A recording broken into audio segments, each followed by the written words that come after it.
If I had done this intentionally or unintentionally, I'd be the first one to step up and say, I did it. I truly believe in my heart, and I would bet my life that this substance never entered my body at any point. The more you think about it, the more disappointing. I think disappointing is a great word for the game, and for all the things that went on around this. And as one of the guys who defended Ryan Braun after the things, it's unbelievably disappointing.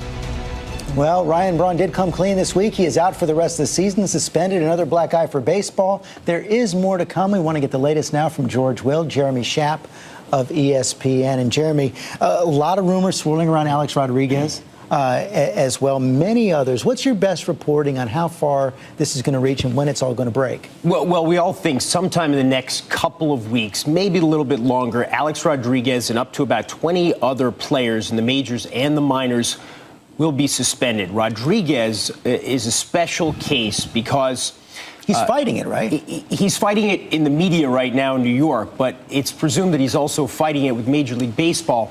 There's the possibility of a lifetime ban because not only does baseball believe that he was cheating, not only does it believe that he lied to them about it, but it also believes they tried to undermine its investigation. So he's a special case. Lifetime ban, George, that would certainly signify baseball's seriousness about cleaning this up. The sea change here, the real seriousness now on the part of the players themselves. George, in 2011, the Brewers played the Diamondbacks in a 5-game playoff. They beat the Diamondbacks 3-2. In that series, Ryan Braun was 9 for 18, batted .500.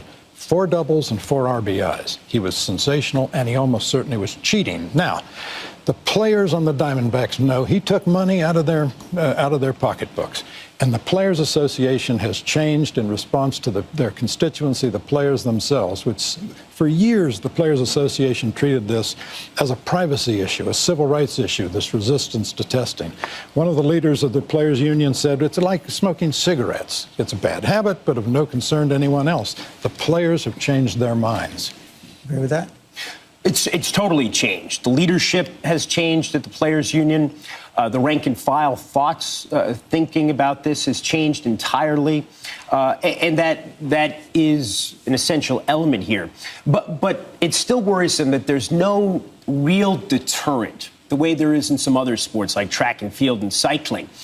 It was Pete Rose, who knows something about crime and punishment, who said the other day up in Cooperstown, there aren't too many people who wouldn't take the deal that Ryan Braun seems to have made, which is you get $120 million and you give back $3 million.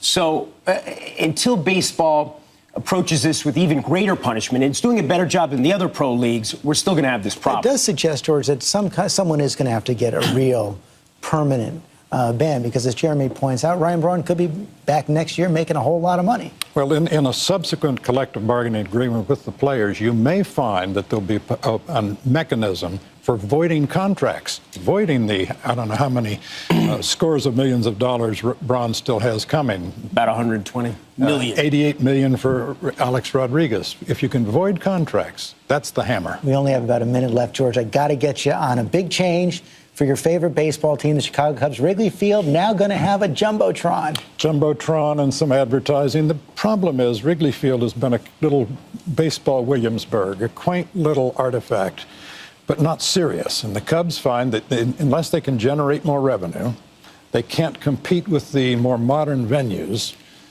to put a better team on the field. They really had no choice, did they, Jeremy? Well, they had no choice, but some of the people who have the rooftop exposure looking into Wrigley Field are a little bit upset about this.